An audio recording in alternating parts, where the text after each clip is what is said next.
Yo, people, welcome back to another episode of Bad Blood. It's been a very, very interesting set of results, to say the least. Ah, Lord. It's been a very interesting set of results, to say the least. Um, Listen, this is the first episode we've done where Tottenham have been the victors and Arsenal have been the losers this season, and just even this specific show. Tosin, how you doing, man? How you feeling after Uh, the recent result? I was annoyed.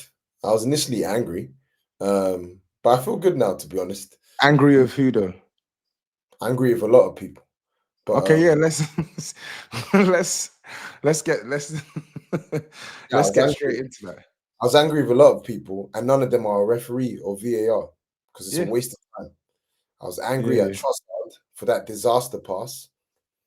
I was Oh wow, angry. we're getting straight into it. I thought you were gonna like let people like I was gonna say people should smash the like button, people should subscribe to our You asked me who am channels. I angry at, so I told you. Yeah, yeah, no, I said I was asking, and it was like a preamble to obviously Oh yeah, the yeah. content, right? Yeah. But you can get your shit off anyway. Like, I just wanted to quickly just say to those who are watching, please make sure you smash the like button. Please make sure you subscribe to the channels. Unfortunately, we couldn't do a live episode, which is why we're doing this for work and travel reasons. But I thought, well, we both fought to try and give you the consistency that you deserve. But anyway, back onto the results. Arsenal went to Bournemouth, and you lost at their ground for I think the second time um, in their history. And to be honest, I remember before the game started, when the teams were walking out, they were basically saying how, oh, Araola, who's a good coach by the way, and Bournemouth were looking for a clean sheet. They hadn't kept a clean sheet all season. And I was saying to myself, oh, yeah, they're definitely not keeping a clean sheet today. And then to see them win 2-0, bruh. Anyway, you speak because obviously you want to get stuff off your chest. So when we were speaking off air, I said the first topic is blame game because every single time we've come onto this show, when it's Arsenal dropping points against Brighton, against Man City, it's been a lot of lengthy conversations about the refereeing, right? But please, who is responsible for that defeat at the hands of Bournemouth? It's not the referee. It's Trossard, Saliba. It's Arteta for his terrible team selection. It's Kivio for his terrible back pass. It's Martinelli for missing a sitter. It's all of them. It's not Arteta. It's not VAR. I think VAR is a cop out. I've been saying it since the start of the season. I said it against Brighton. No one wanted to take me in. I said, what's the point focusing on the referees? We should focus on the behavior of the players that are doing stupid things on the pitch. No one wanted to take me in. I said the same thing after Man City. I said, you can keep focusing on all these refs all you want. You can keep talking about inconsistency all you want, but you can't focus on external factors when you can look at your behavior. I kept saying it, and people are like, oh, we want consistency. We want this, we want that. All we need is consistency. I'm not saying we shouldn't have consistency. I'm not saying there isn't a farce with these referees. All I'm saying is who are we going to blame now? This is 8 games into the season. This is near 3 games, 3 out of 8. That's nearly half our games we've had to play with 10 men. You'd be an absolute moron to tell me after 3 games it's all referees. You'd be an absolute ignoramus to tell me when Trossard barged Bernardo Silva and boots the ball away right in front of the referee's face, oh, it's just referees. You'd be an absolute idiot to tell me that Trossard with that disaster pass and Saliba, who is just panics and is rash and pulling my man instead of just keeping his head, which he normally does. Yeah. You'd have to be blind basically to look at all of that and come out and say VAR. I worry for your mental health if that's the type of stuff you're saying. Honestly. I did want to, because let's get, obviously we'll get straight into the game with Trossard, right? There's two strands of conversations I want to actually touch on with Trossard, because there's a lot of clamor in your fan base for him to start. And granted, I do think there have been some starts in recent weeks where like he has played slightly better, but for the most part, Trossard looks like he's a good player technically. He's a good finisher with both feet, but he just doesn't move me whenever he starts for Arsenal. Like I do, like it's like since he's joined Arsenal, he's become more output focused and way less of a threat in the actual game itself. Like unless he grabs a moment in that game where he's scoring, I I often find him useless in some matches. Genuinely, I I agree. often find him useless, and I felt, and I think we can tick off Arteta and Trossard in this one. Trossard in this one. Okay, he's made the mistake. Saliba's done whatever he's done, made a mistake there. You're down to 10. What I didn't understand was why would Arteta then keep on a guy who hasn't got pace, who isn't going to win the duels, who isn't going to retain the ball high up the pitch? Why are you keeping him on the pitch? Yeah, it's a strange one. It must be because Martinelli wasn't fit enough to play more minutes than what he came on for. And I weirdly, I don't know why he doesn't trust Ethan, why you don't want to give him minutes. I don't know why you don't want to give him games. And the thing about Trossard is I agree. His best work is done in the box, in my opinion. His best work for Arsenal is not done. Probably the best game I've seen of Leandro Trossard outside the box was against PSG, that first half, where he did his feint, running around, delayed, finds habits. Other than that, Leandro Trossard, especially when he plays on the left, he's terrible. He is terrible. He's the best performances you've seen him for Arsenal is when he's playing as a false nine or recently when he started in the middle. He needs to be in the middle. He needs to be where the action is happening. And Arteta knows this. Like, you know it, bro. You do this all the time. There's a clamp, you bring him on, there's a clamor for fans, start him. We start him on the left, he puts in an absolute stinker. Then he goes back out the team. And then the same thing happens again. He scores a goal and and then he comes back, does his stuff. And then you got fans, oh, do this. We need Martinelli back. We need Martinelli. He comes and he drops a stinker. So it's just, and I'm not even trying to be down on Leandro. I actually think he's a good player. He's a good player. I But don't I think just think as a manager, he should know where his strengths and weaknesses lie. Arteta did not set up the team yesterday playing to the strengths of his players at all. It was a shocking, like terrible lineup from him. One maybe Trossard on the left was born out of necessity, but still poor. Yeah. Like it was just bad.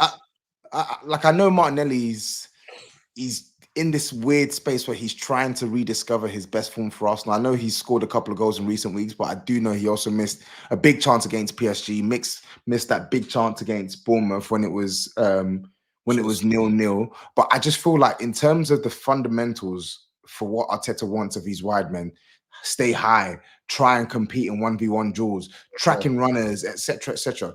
Stretch the game, like be an outlet. When we have the ball, be an outlet, take us up the pitch.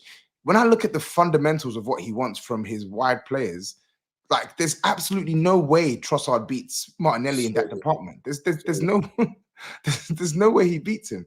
Trossard doesn't even beat Waneri in that department. On the left, that is. On the left. So I would even take a Jesus. I'd put him there. I'd put him there on the wing for balance. I actually would instead of Trossard. Because you get someone who you know when he gets the ball, he's going to try and do something 1v1 against the player. And you know his off the ball work is going to be insane. You're not really getting, you get probably maybe decent off the ball work from Trossard, but you're not really going to get what you expect from someone in those isolated winger zones, as you say. I just and don't think it never used to be like that because we saw him at Brighton. At Brighton, he used to cook, man. He used to cook, man. Maybe it's just age. It's just he's just his body. He's just he's lost a couple of yards of pace. He just isn't as explosive as he used to be at Brighton. But like, let's actually zero in on the event itself, right? And I'm glad you're focusing on the players, right? Because it was a shocking hospital pass from Trossard, and he's absolutely been blamed, right? But there's this thing I'm seeing some of your fans do, and maybe it's because he's got credit in the bank or he's the aura man or whatever. But like, I'm not seeing a lot of criticism for Saliba. Like, poor defending. Evan Nelson's got so much space to run into. Yes, like he's got so much space to run into. Yeah, he might get a shot for goal, but in my mind, I'm thinking one, trust your goalkeeper, who's been one of your best players this season. That if he runs through on goal, maybe the goalkeeper can stop him. And two, he is actually an elite defender with the pace and the strength to actually try and make up ground. So fast. Don't make sense. Yeah. He's Doesn't so make sense. yeah. The thing is, you got to watch the clip against Bayern, Ben White against Leroy Sané. Are you really telling me Ben White is faster than William Saliba? Pace levels, probably Saliba probably beats him. And Ben White was able to get back, get a recovery tackle in. Fair enough, yes, Evan Nilsson is in on goal. But there's so many options you can do. You can chase, you can okay, it's gonna be a race. You can fight, you can maybe hope that Ben White comes in and gets a tackle. Maybe you can hope you get the tackle. Maybe you can even hope that Raya bails you out because he has done a lot of this. But for you to do that at your experience, at your oh, come on.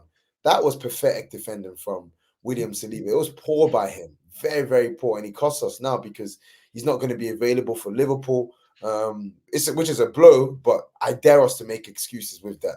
I won't talk about Liverpool now, but still, it was just a schoolboy. And I'm putting out a video, and I'm going to say that Declan Rice hit the nail on the head when he spoke in his his post-match interview. He just said it's naivety. He said we got to stop doing these. He said it's naivety. These stupid mistakes that we're doing. It's just costing us. We got away with it against Brighton. We didn't lose the match 1-1. Probably could have won it if we took our chances. We should have beaten City, but we didn't. And if it was 2-1, you're not getting any of this stupid nonsense at the end in the second half. So who knows what the score could have been then? And we did it again, and we finally got punished. It's just naive from Saliba. I don't even know why he did that. He just panicked, completely panicked. Yeah, the one player who's actually the epitome of composure when you've watched him over the last since he's been a first team regular at Arsenal. It was just very, very uncharacteristically bad defending. And for whatever reason, there's a sizable portion of your fan base who just don't want to call it out as bad defending. Yeah, we know Trossard is at fault, but okay, as a defender, you're not always going to be put in comfortable situations. That was an uncomfortable situation, and it's about how you react as a defender. And best believe, if that was any other defender, no matter how high or lowly rated they are, that made that mistake, even with a squeaky clean record, the energy and the analysis from specific Arsenal fans will be different. Bro, if it was Gabriel that did that, you'll see Arsenal fans, Bozo Gene, this, that, yeah, Gabriel's he's just so rash. Why you just be objective? It was poor defending from Saliba. I'm sorry. It doesn't change the fact that he's not a top centre back. But the fact of the matter is, he made a mistake. He bottled it.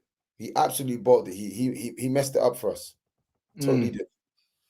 Let's move on to the midfield then, because obviously you said that Arteta got it wrong with the starting lineup. I mean, Marino started for the first time, Partey started in the midfield, and then Declan Rice. You mentioned that he's sort of playing one area, right? And I think I'm actually inclined to agree, right? Because when I look at your midfield, when there's no Odegaard or Saka in the side, who's the person that's going to bring that little bit of X factor in the central areas, right? Mikel Marino, he had a couple of nice touches yesterday, but ultimately his first start didn't really have like a large impact on the game. Declan Rice, I don't know about you, but I think he's been super mid this season. Honestly, he's been terrible. He's been so underwhelming. He's been terrible. He's been absolutely atrocious. Zero impact in the game. No, he's been terrible. I said it against Aston Villa. He's been terrible. I love it. I was being kind. He's not been good. He's been terrible. Any Arsenal fans that try to sugarcoat their line, Declan Rice has been shocking. He's been a passenger most games we've played this season. I don't feel his presence. I'm definitely not feeling his presence offensively, and I'm not feeling his presence defensively. I'm seeing a lot of teams, games we get played, teams pressure us, bossing our midfield. Like, come on, what are you doing, bro? He's been terrible. I think to be honest, I just think for him it's a form thing. Guy's played a lot of football. He's not in good form. He's not in good form. he needs to play his way back into good form. But he's played a lot of minutes, man. I'm not really surprised at that. But we need him to get back to his proper level. But I think Arteta, he played like an Everton standard midfield. I'm like, bro, why are you playing Partey, Rice, and Marino? Like, bro, Marino is, and it's so weird as well because it's clear Marino is not gonna do the Odegaard role. You've not brought him to do that. You've brought him to be box crashing, duel winning. That's Declan Rice's role. Okay, cool. If Declan Rice is, so then who's gonna do the Odegaard stuff? What, Rice? He's gonna do that? Is he gonna do that? I love this game. Like, and it was just weird. And I'm just thinking, Arteta just needs to drop.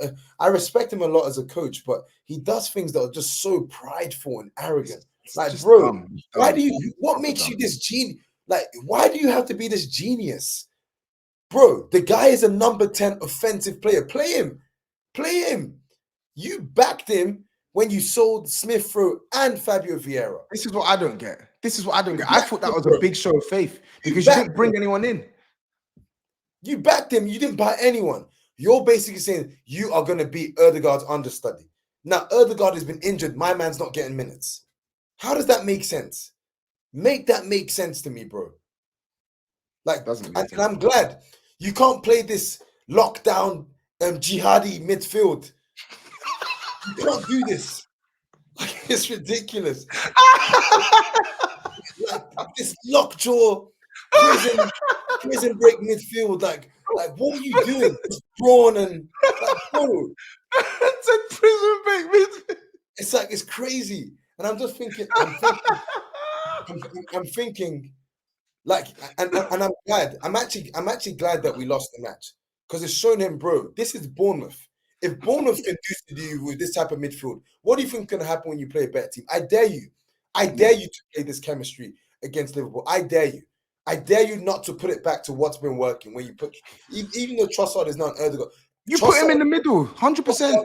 Or Waneri must play in the middle. I dare you to do this. 100%. If you play this midfield against Liverpool, Graham, we're not winning. We're not winning. No. Do you know what's mad about the midfield? That midfield as well. Do you know what's mad as well? Yeah, because obviously it's easy to sort of revert back to the whole, we were down to 10, right? But even 11v11, the game looked like it was heading to another, like Atalanta away. It looked like it was heading to that type of performance. It was just a carbon copy of Atalanta away. Bro, it was nothing. Awful, terrible. Being pressured off the ball, no creativity, loose passes. It was just terrible. Terrible football. Absolutely atrocious football. Awful. So you lot have got Shakhtar. You got Shakhtar Donetsk at home. Funnily enough, Fermi's touching down in London tomorrow as well. So he's trying to hit up that game. But do you feel like Shakhtar's a game wouldn't?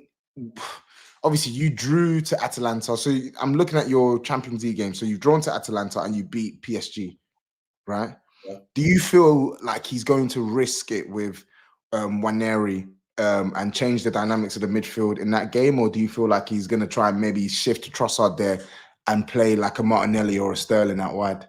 I think he should play Waneri, but I think knowing Arteta, he's probably going to play Trossard there. Knowing him, he's going to play Trossard there. He's going to focus on getting the points, getting the results, getting the goals done, and then probably bringing on Ethan, maybe like last 10 minutes. I know he should play Ethan, but I know he won't. I know my manager, he won't do it. He won't do it unless push comes to shove and he's forced to, which is kind of stupid, but it is what it is. Yeah, we'll keep track of that. Man, jihadi bit. Yes. I actually thought Thomas Partey was all right, Yeah, no, Partey, he's coming back into form, but who's our playmaker? Yeah, who's going to link the midfield to the attack? Who's what's going on here? Okay, let's say we win duels, then what?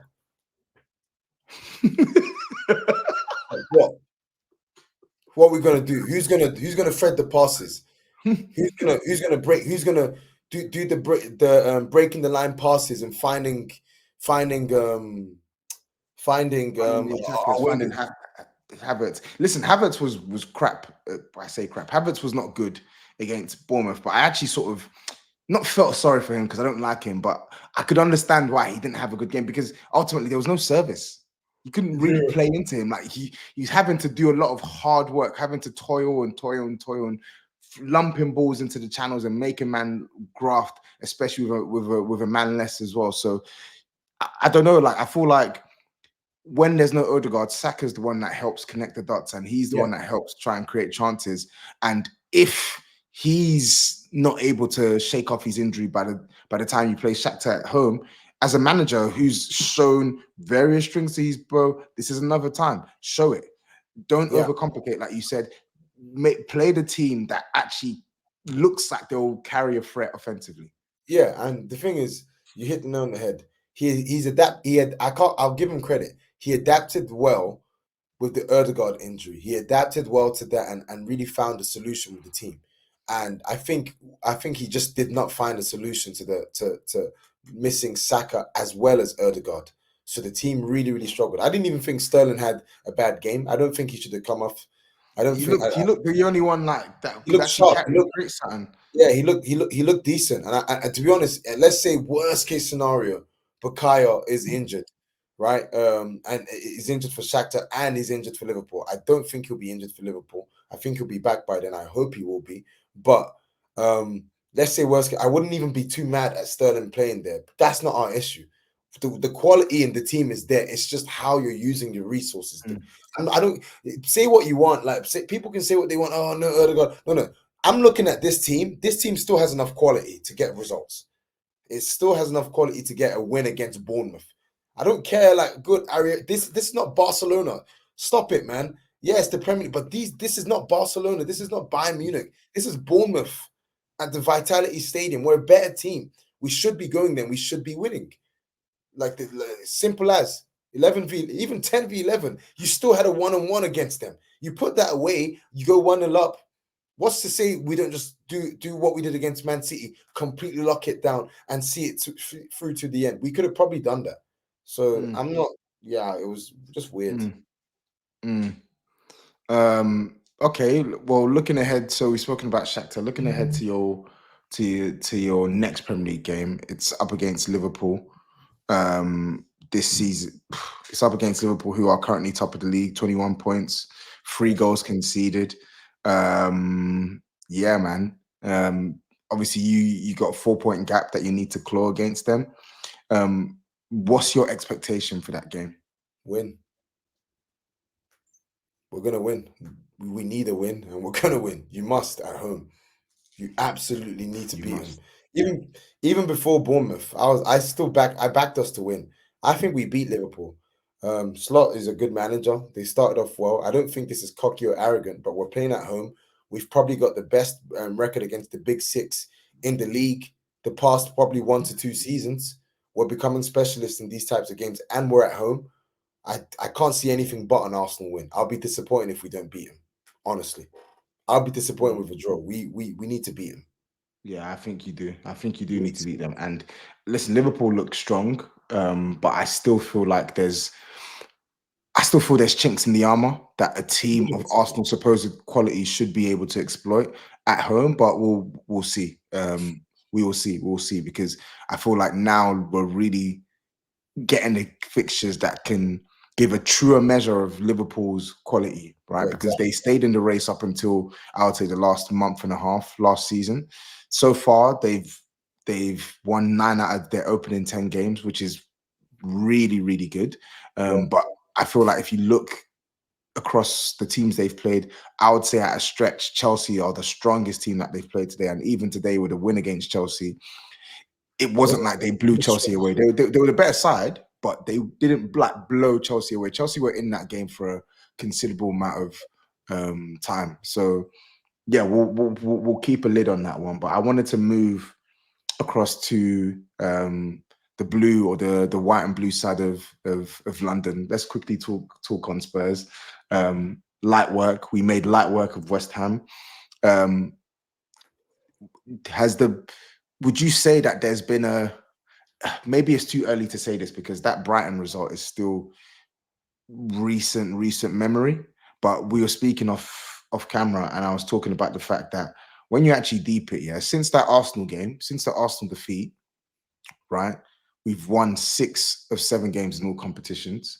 We've beaten West Ham 4-1. We beat Man United 3-0. We've won, obviously, Europa is, I feel nasty counting Europa, but you have to count it. I feel nasty counting Coventry at home, but you have to count it.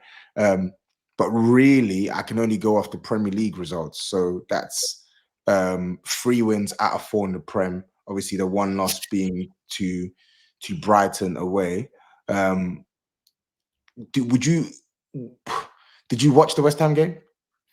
I didn't watch the West. I didn't watch the West Ham game, but I followed. I followed. I've been following Spurs loosely, to be honest. I didn't watch the West Ham game, but I'm looking because I know where you're heading. Right. I'm looking like I'm not even trying to throw shade. I expect this from Spurs. Like you guys, offensively, you're one of the most dominant teams in the league. So if a team like West Ham is coming to your ground trying to do what Lopetegui wants them to do, they're going to get blown away. If a team like Brentford is trying to come to your ground, they're going to get blown away. If a team like Man United are trying to do what they typically do against you, you're going to get blown. You're the type of team that if people try and play you in a football match, it's game over. But if people actually come and they're shrewd, they're tactical, game plan, streetwise, then we're talking. So that's why I'm looking at your form. Your form has been obviously since the Arsenal, but like, come on, let's look at who you played. I know, I agree. The European stuff is nasty. It's nasty work. I just wanted to give it to you in black and white. I think it's good. I think not even stat pad. I think, look, at the end of the day, you can only beat what's in front of you. I think it's good that you guys have gotten the results. You're only, 4 points behind us. And plus, it's a derby win. It's a London derby win at home as well against West Ham. You're 1-0 down, not easy. Overcame that adversity and smashed them, right? It's one thing to beat them, but it's one thing to annihilate them at home. I think that's an impressive win. But again, it's West Ham. It's true. It is West Ham. That's why I'm not getting carried away. Under Lopetegui. I'm not getting carried away. I expect this is what I was saying before the game. Like, with all due respect, I expect Tottenham to win to win games like that. Like before a ball was kicked, I said 3-1. I knew we had to win this game, but I also knew we would win this game because I've seen what they've served up. I've seen what we served up, and if we play to even 70% of our capacity of what we've done this season, even in defeat, we'll beat them. I think what was annoying for me was the fact that we gave them, they exploited the gaps in our midfield, where when we're playing Maddison and Kulusevski, we were much better offensively when teams struggle to sort of deal with the movement, deal with the speed in which we actually move the ball, etc., etc. But what West Ham were doing, which I felt was problematic, were they were exploiting the central areas, which is where we're normally quite dominant. When you play Kulusevski and Maddison, Kulusevski I think he's diligent defensively, but of course it doesn't compare to playing Basuma and Sarr, one of them, right? And I think that's what Ange recognized at halftime. You could see players were getting pulled apart, and there was just too much space in the central areas. You saw both Kudus moments came cut back at the edge of the box, no one there tracking the run. Even in the first half, Jared Bowen and Kudus just taking the ball, running through central areas. No one could take them off it. So moving United. It was crazy. It was mad. Yeah, like they were just running through us. And I'm glad he made the change at halftime. I know it was obviously at Maddison's expense, who I actually thought was poor in the game, but he came off at halftime. He at least made a contribution, created the equalizer. But Ange made the proactive change, and it sounds mad that it almost sounds mad saying, "Oh yeah, this is what I think he deserves credit." But I do think he deserves credit because he saw a situation. He didn't wait. He remedied the situation. Really, you gotta give him credit for that. Yeah, so I have to give him credit for that. But to your point, I also have to be measured. It's West Ham. Like, this is the bare minimum we expect of a manager who's aiming to try and finish in the top four, aiming to win trophies. When you see a problem, you try and cut the problem there and then. You don't let the problem fester Oh, and fester and fester. what if you did that against Against Brighton? Brighton, absolutely. This is what I'm saying. That's why I'm like, it goes both ways, right? Because if he had managed the situation better in other games that we've had and made the tactical tweak that he did in that game, then who knows what could have happened. Like I've said this repeatedly here. Like a lot of people think that he's tactically inept, and it's not true at all. A lot of people think that he doesn't change our setup at all. It's not true. Like there's been several things he's changed and tweaked around how we want to play this season, in terms of how we keep possession, in terms of how we defend transitions, in terms of how we defend set pieces, in terms of how we even attack, a variety of attack. Like there's a couple of things he's changed, but I feel like that type of change that we saw against West Ham, if we see more of those changes, those are the type of changes that will really, really drive home the points, right? Because to your point, um, there are certain teams who are smarter than West Ham. There are certain teams who are much further in their development versus a West Ham of Lopetegui that can know how to hurt Spurs for a longer period than they did, right? And also know how to adjust to our adjustments, right? And I think in those moments, that's where we want to see more of what we saw against West Ham, which is, yep, I can see an issue. I'm going to change it. I can see that my wing is getting no joy. So I'm going to say to Destiny, you overlap. I can see that Solanke is not getting in the game. So I'm going to say, hey, you know what? Maybe I can switch the midfield, get someone closer to him, so on and so forth. Those are the type of changes we want to see during the games, because that, coupled with better performances from our players, will lead to more points. Yeah, like there's nothing about Spurs. Like for all of Emery, there's nothing about the way you guys play or the way you guys set up, or even the quality of plays you have, that makes me think you shouldn't finish level with or ahead of Aston Villa. They're I not. think that too. Honestly, I do. They're not a better team than you. They But they haven't got pick up points because their manager's just a haven't bit got more yeah. They haven't savvy. got better players. It's just that their manager's streetwise. He's not a fool. He understands. He knows what he needs to do. He's got that bit of dog in him. I think Ange's too nice. Ange's way too nice. And it's okay. It's one thing to do this against West Ham, but can you do this against the Brighton when things aren't going your way? And it's one thing to do it against United. Let's call a spade. United are terrible. They're a Facts. terrible team. Terrible, Facts. terrible, like Facts. absolutely woeful team. I, Great, I you went mean, into Trafford and dunked on them. That's good, yeah. but I don't think is that really the test for Spurs? I'm not sure. No, it's not. It's not the. It's a big result though for us because It we is a don't. huge We don't win at United, so I'm happy with that result. But I'm with you. Like Aston Villa is the perfect segue because Aston Villa, they're literally our next home game. Obviously, we play Crystal Palace away from home in between that, and I would hope that we can go and put Palace to the sword, put Glasgow to the sword. But Aston Villa, that we play them on the 3rd of November. For me, that's the test. That's the next test, sorry, because that's a team who you are in direct competition for, right? Yeah. You're in direct competition for top 4 with Aston Villa, in my opinion, because I don't see them cracking the top 3. I see them finishing anywhere from 4th to 6th. And I Yeah, can see the same for Tottenham. I could see the same for Chelsea. I could probably see Man United 6th, 7th. So this is as close as it gets in terms of direct competition for top 4. So for me, to your point, I want to see that savviness against one of the best managers in the league in Unai Emery. I want to see that savviness at home because I can tell you this for free. Whilst I don't think Villa are a better overall outfit than us, right? I think they've got a lot of good players that can hurt Tottenham.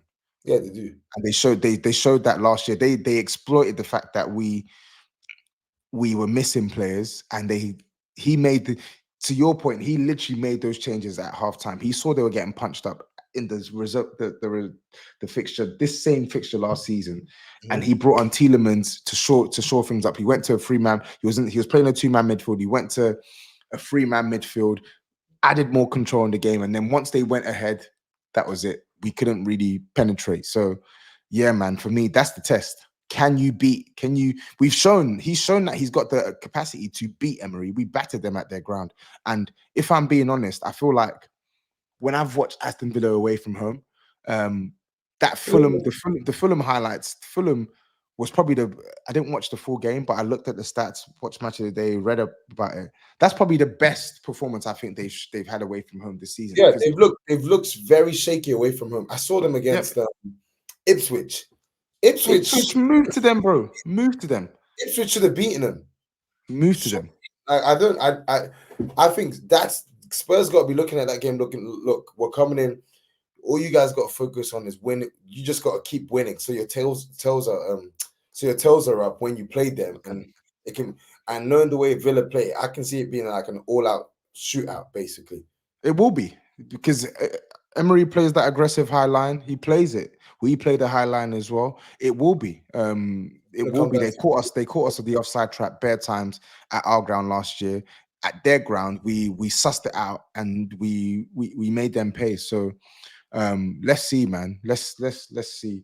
Before I end it as well, Son, talk to me about Son back with a goal as well. This is 3 Premier League goals now, 2 assists. I don't know. I feel like with him, he just like we know what he is now, right? He's not gonna be the guy who's gonna like blam teams from minute 1 to minute 90, but he's just a player who just churns out output and just literally just wins Tottenham matches, man. And Mhm. if, in fact, not even just Son. I want to get your point of view on Son and Kulusevski.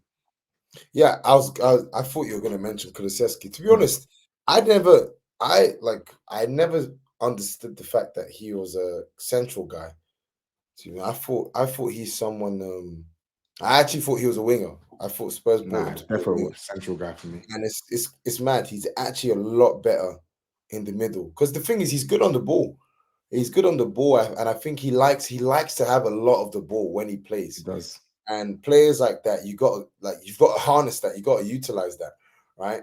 So I like what I'm seeing from him, man. I like the fact that he's a good dribbler of the ball. He reminds me of he obviously he's not same level, same ilk, but like guys like Santi Cazorla, people who dribble but the ball stays glued to their feet. They know how to like wiggle around in tight spaces. That's exactly the type of guy you want in your midfield. So I actually like the fact that he's playing there. I think it's good that you get to see people actually, and that's why I don't think Ange's a bad manager. I respect him Same. because I've not seen anyone, in the top teams that like is willing to play like two, like proper advanced eights, and then just one holding.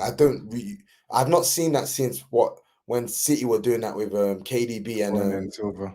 Bruyne and David Silva. I've not seen that, so I respect that a lot, man. And I'm thinking now I want to see how these two can help push each other to get the best out of each other. And I'm starting to see a lot of good form from Kulusevski. Son, I don't really need to say much about him. I just expect it.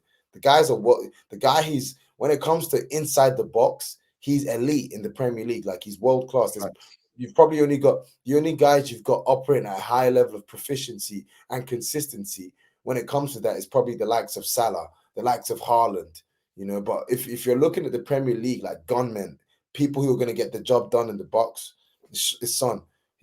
Surprisingly, he only doesn't do it when it's Spurs versus Man City, and he could stop Man City from winning the league, but we won't talk about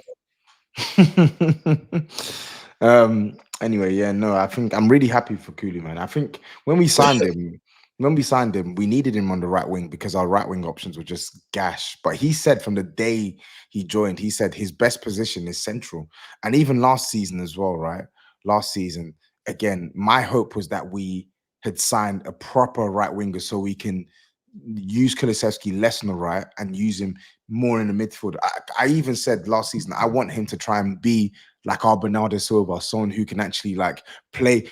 You play your most of your games in midfield, but if we need you to go on the right, you can go on the right. Like he's for me. He's actually quite awful on the right in this system. Like it just the second half of last year, it was painful to watch him play on the right. And to the point where I was literally tweeting in anger, just saying, yo, if we're not going to play this guy centrally, don't play him because that's his position for me. Like he has to play central. He just feels more comfortable in the central position. Get some Huh? good. He needs a lot more goals. His This is output it. a lot better because he gets him really good. Like you're either going to be one, you're This either is going to it. be a Mesut Ozil, or you're going to be like a KDB banging in them goals, or you're going, or even like a Fabregas when at Arsenal when you're because, Got the bro, blend.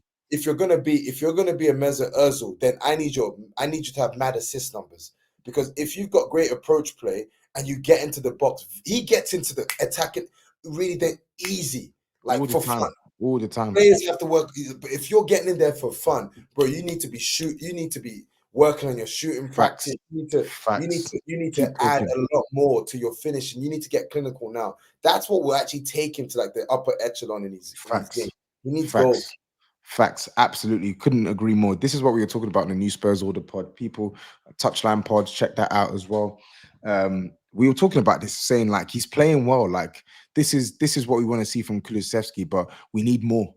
We need more because we need him to start like having games like we're having more games like West Ham where he's dominant in the game, but he's marking his dominance with tangible level of output that can actually aid the team in their pursuit of the dub. Like he's got 2 goals and 1 assist in I think 8 appearances this season. So he's got 3 GNA in 8, which is pretty decent.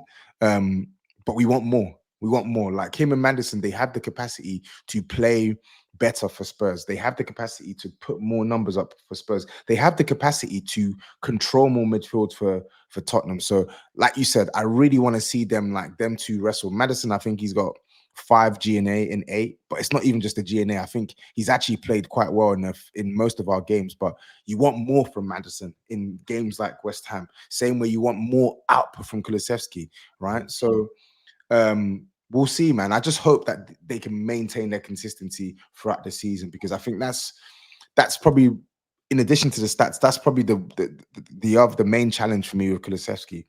Since that breakout like half season when he came in and signed in January, he was fantastic from January to May.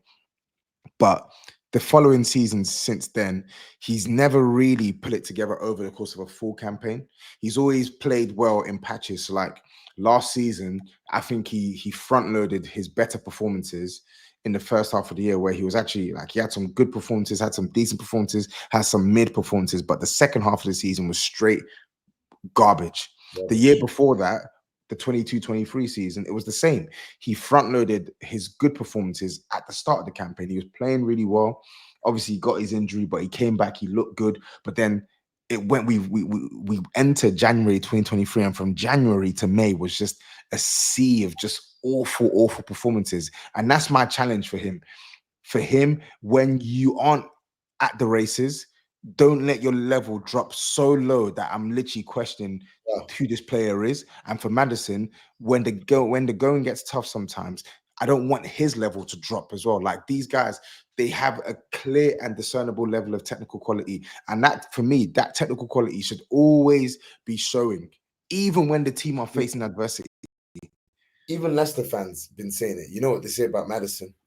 He'll start off well, but when you need him, he won't turn up. So let's hope it's different. See, I think that criticism is a bit unfair because he does turn up in games, but I feel like with him, because there's evidence of games where like the going has got tough and he hasn't turned up. Now that's the moniker that's on his back. I don't agree with it. I don't think Change it's that reputation. yeah. I don't think it's I fair. need to see him. I need to see him dunk on like Villa or something. That's what I need to see. He played well against Villa in the away game last season and he Yeah, scored. So, he scored. Yeah, yeah, you're right. That Villa game is a prime example. That's where we want to see James Madison or Kulu I literally want to see grab the more. game by the scruff. I want to see more of what he was doing at the Emirates last season. This is Where it. Personality. you Yeah. know, Yeah. and what I liked and the things, I was annoyed at it, but he came and he had swagger to him, you know, confidence. He had an edge to him. I haven't seen that. I really haven't seen. Okay, it's not that he's been playing badly. He's actually been playing pretty good, but I'm like, yeah, he's playing I good. get you. You want him to be like a bit more cutthroat, like because that first couple of games, he knew like he was in a groove and like he's a confidence player with James Madison. That's one thing that's clear. He's quite clearly a confidence player. When he feels the love and he's in a good moment, he's rampant, right? But we'll see anyway, man. We'll see.